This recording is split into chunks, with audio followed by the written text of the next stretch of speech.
What's going on, everyone? Welcome into the Broncos Breakdown by Chat Sports. Matthew Peterson here, rounding up the latest little news nuggets on Denver. We're going to consolidate it and break it down for you guys on today's video. Now, before we look at anything big or major, which there really isn't anything too pressing here, I do want to remind everyone to go ahead and subscribe if you have not already.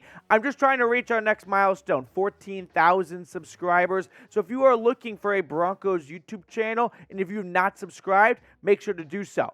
Now, let's get things started by talking about the quarterback position, because Denver invited a former Cowboys legend to their rookie minicamp, Ben DiNucci, the Gooch. Now, the former Dallas Cowboys quarterback has been in the XFL this past season, playing with the Seattle Sea Dragons. Denver also did not draft a quarterback or sign a quarterback as a UDFA. So, unfortunately for DiNucci, it's not really him coming in to really have a competition for the backup quarterback role. Although if he looks good, I'm sure Denver is not going to close any doors.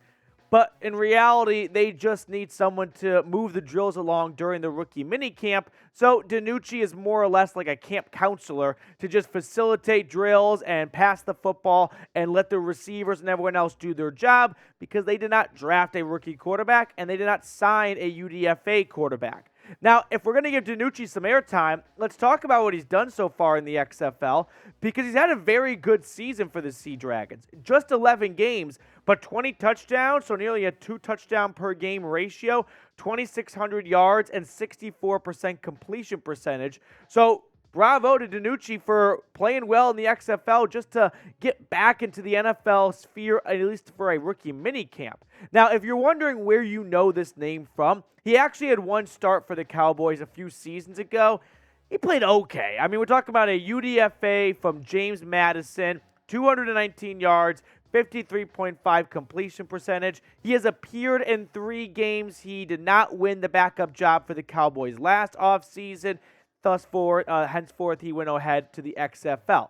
Now, Denver could use a QB3, and honestly, I think they might add one too. You have Russell Wilson, you have Jarrett Stidham, you somewhat have Jarrett Garantano. You had him at the very end of last season, another UDFA quarterback, so he's not able to come to rookie minicamp, but he might be on the 90-man roster to start things off, just to give the third stringers a quarterback to move drills along with. So, speaking of the quarterback position, do you think Denver should increase the QB competition? Because right now, Russell Wilson's not getting pushed all that much. Like, Jarrett Stidham's right there, and I don't think anyone expects Jarrett Stidham to win the job week 1. But I do feel like with the way Russell Wilson played last year, maybe having a legit QB 2 and 3 could send a bit of a message to light a fire under him to live up to that huge contract he got and all the assets Denver gave away to land him. Ultimately, when it comes to the quarterback spot, Denver did not want to reach on a QB in the draft. It seems pretty clear right now. With only 5 picks, they wanted to take the best player available at their selective rounds, right? So let's say they really wanted Dorian Thompson-Robinson or Jake Haener or Aiden O'Connell, okay? Well, they had to remember we traded out of round 4 to move up in round 3, and we weren't going to reach on a quarterback in round 3. So if any of our quarterbacks are there in round 6 when we're next on the clock, awesome. But if not, we're not going to force it just for the sake of drafting a quarterback, okay? So with that, you have to remember, Sean Payton likes Jarrett Stidham. I'm not quite sure why he loves him as much as he does for a guy that's only had a few career starts in his entire career, right? Last year with the Raiders at the end of the season when DC got benched more or less, but he has an affinity for Jarrett Stidham, so maybe Denver feels we don't need to force a QB pick. We have Jarrett Stidham, and if things don't go well with Russell Wilson, we like what we have maybe in the works right now with Stidham. So we got that going for us as well. We're going to talk about some other news items in just a moment, but I wanted to share this with everyone watching. A really nice tweet and act by Georgia Tech football. A picture of Demaryius Thomas with the caption, "Legend." Demaryius Thomas has been elected to the Georgia Tech Sports Hall of Fame. Great to see this. I hope the Broncos soon elect him to theirs as well. But a great overall act right now, right there by Georgia Tech, including DT in their pro football, their Sports Hall of Fame. Excuse me.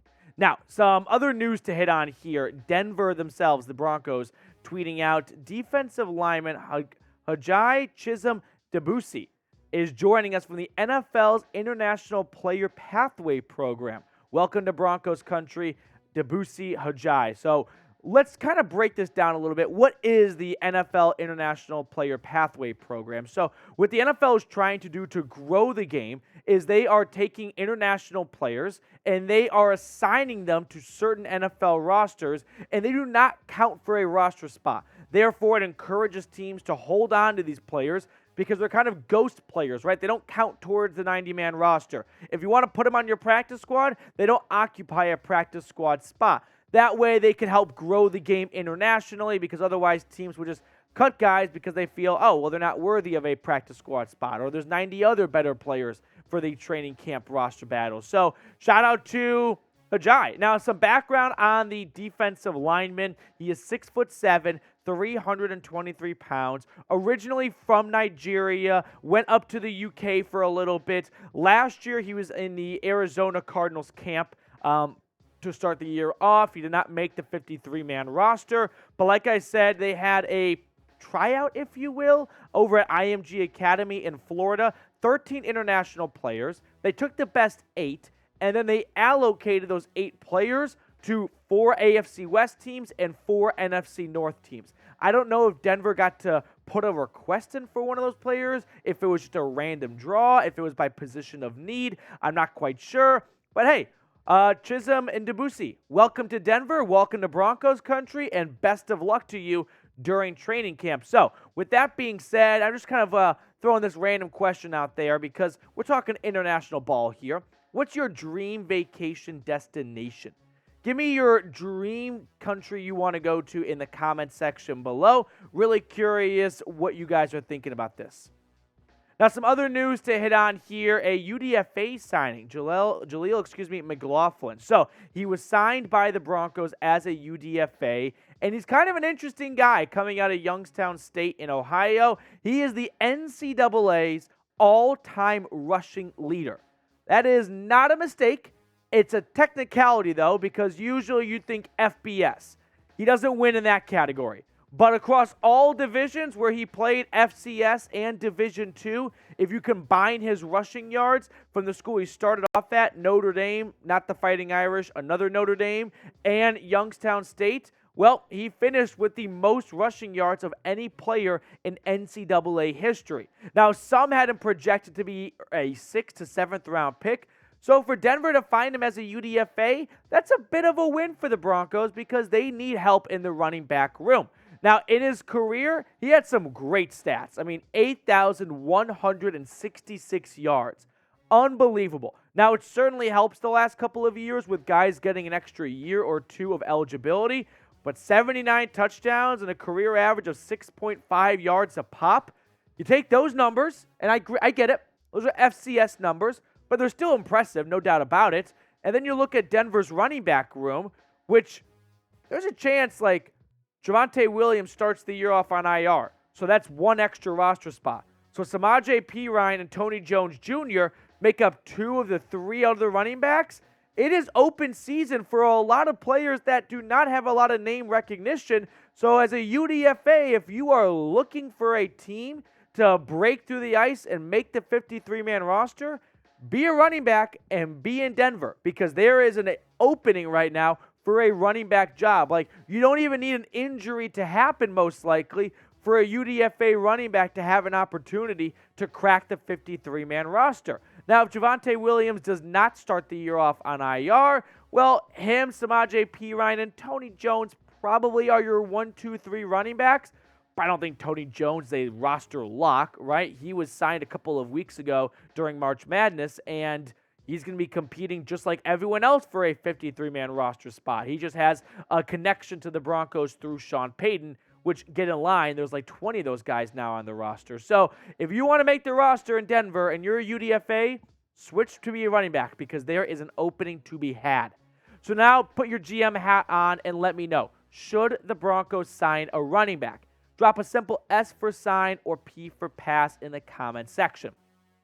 Before we get on out of here, I want to give some shout outs to those of you who shared our previous videos over on Twitter. Thank you so much, Combat Wombat, if I remember correctly, behind enemy lines in Kansas City. Shout out to you. ZSPN, always helping to grow the channel, and Chad Richards. If I missed you, make sure to tag me when you share the videos on Twitter. That way I can see it. And if you like today's video, share it to more Broncos fans. Tag me on Twitter at Matthew Petey. Send it to a friend. Send it to a family member. Gets more eyeballs here on the channel, more views, more subscribers, beautiful YouTube circle of life, and we can get more content out to you.